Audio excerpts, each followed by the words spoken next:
C'est l'heure de retrouver Franck Tapiro pour son bloc-notes du jeudi. Bonjour Franck, Hanouka Sameach et meilleurs vœux. Bonjour Steve. Merci d'être avec nous. Et bonne année fiscale à tout le monde. Franck, vous êtes communicant, vous pilotez les Diaspora Defense Force, les DDF, et vous nous présentez à votre tour cet après-midi vos vœux, cette fois pour Israël, pour l'année 2025. Bah oui, en fait, même si c'est l'année fiscale, je le disais en rigolant, mais c'est évidemment une nouvelle année qu'on espère mieux démarrer que la précédente. Évidemment, quand on voit malheureusement en quelques jours, en 2 jours, d'attentats aux États-Unis, un peu partout, on se dit finalement que la menace islamiste est toujours là, elle est bien présente et on voit bien qu'Israël fait le boulot. Mais moi, le premier vœu, et ça rejoint exactement ce qu'a dit mon ami Jérusalemi, c'est qu'Israël ne soit pas seul au front contre l'islamisme. En gros, c'est absolument incroyable ce qui se passe depuis le 7 octobre, alors que Emmanuel Macron, le matin même du 7 octobre, je me rappelle, avait fait à 9h du matin un appel pour une coalition internationale contre le terrorisme islamiste. Tout ça, c'est envolé en fumée. On a laissé Israël tout seul, on a transformé Israël, bien entendu, en accusé numéro 1, en coupable de tout ce qui se passe au Moyen et au Proche-Orient. Mon premier vœu, c'est ça, c'est qu'on arrête un peu cette hystérie, qu'on arrête ce révisionnisme.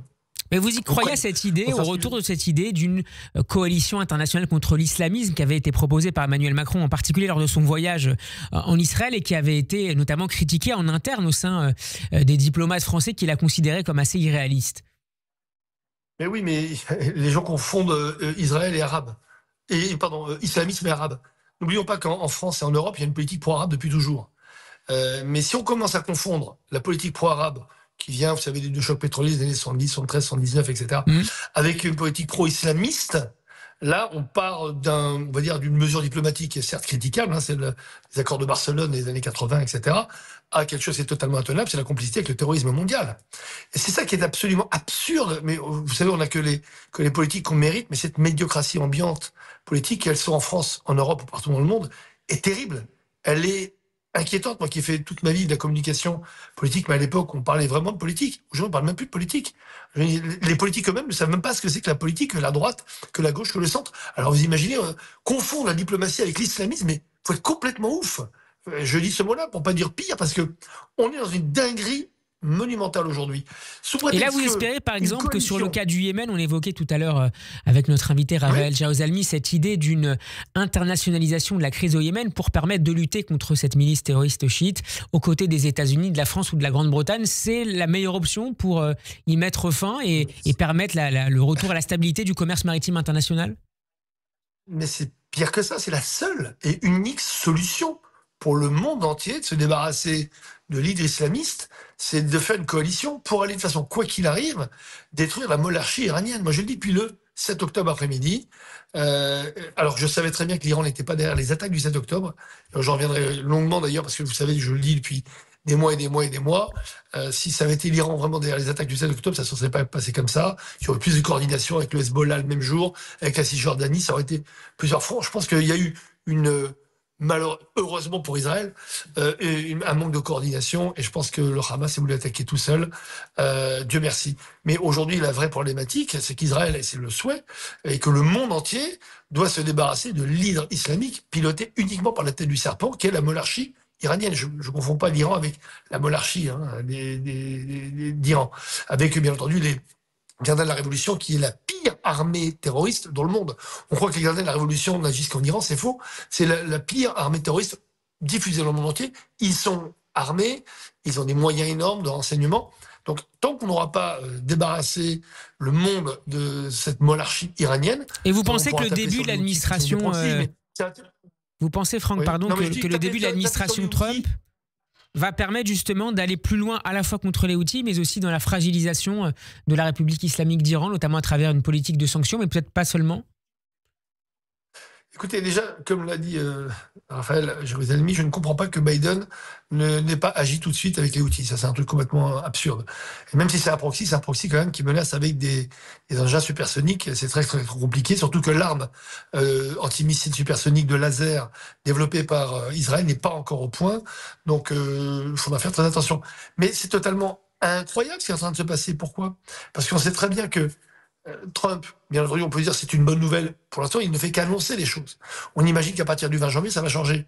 Moi, la seule interrogation que j'ai, c'est cette propension qu'a Trump à faire des deals. Et je pense qu'on ne doit pas dealer avec des terroristes et on ne doit pas dealer avec des islamistes. Il faut les détruire. C'est clair, j'ai toujours assumé ces propos, et je crois qu'il faut être vraiment fou pour penser le contraire, ou alors incompétent. On le voit bien. Vous savez, dans le temps, l'islamisme, ça fait des siècles. Dans le temps, une trêve, pour eux, c'est la meilleure nouvelle parce que c'est le temps. Et pendant ce temps-là, ils montent en gamme, ils arrivent à recruter, ils se réarment, ils se réorganisent, ils sont de plus en plus forts. Il ne faut pas leur donner du temps, il ne faut pas leur donner le choix, il faut les contraindre. Et la seule façon de les contraindre, c'est leur taper dessus, de façon définitive. Donc en gros, le monde doit se débarrasser de l'islamisme. Pour cela, on doit attaquer la monarchie iranienne. Si aujourd'hui Trump, qui est un deal maker, propose un deal à la monarchie, c'est foutu. Parce qu'ils sont toujours plus forts. Plus fort que le deal. Et puis, ça dure 4 ans, Trump, en espérant peut-être même qu'il soit peut-être réélu. Donc, Franck, soleil. Moi, il nous reste une minute, très et j'imagine que vous avez d'autres vœux. C'est unique pour Israël et pour le monde de se débarrasser de cet île islamique, mais ne laissez pas Israël tout seul, même si Israël fait très bien le boulot. Pour conclure ces vœux, un dernier mot peut-être, Franck? Oui. Alors, le dernier mot, évidemment, ça va être les otages, mais plus que cela, c'est que la libération des otages, bien entendu, était une condition sine qua non pour la victoire, si on peut appeler ça une victoire, mais bien entendu une victoire de l'État d'Israël. Mais la vraie victoire, c'est d'abord respecter nos valeurs, c'est ne pas laisser une vie sur le terrain, ne pas laisser une vie, ne pas sacrifier nos chayalim, ce qui est compliqué, et en même temps se dire que ces otages ne peuvent chaque heure, c'est un traumatisme, donc les récupérer. On sait que ça va être très très dur, que le trauma pour eux, pour leur famille, pour tout Israël et pour tous les Juifs dans le monde va être terrible.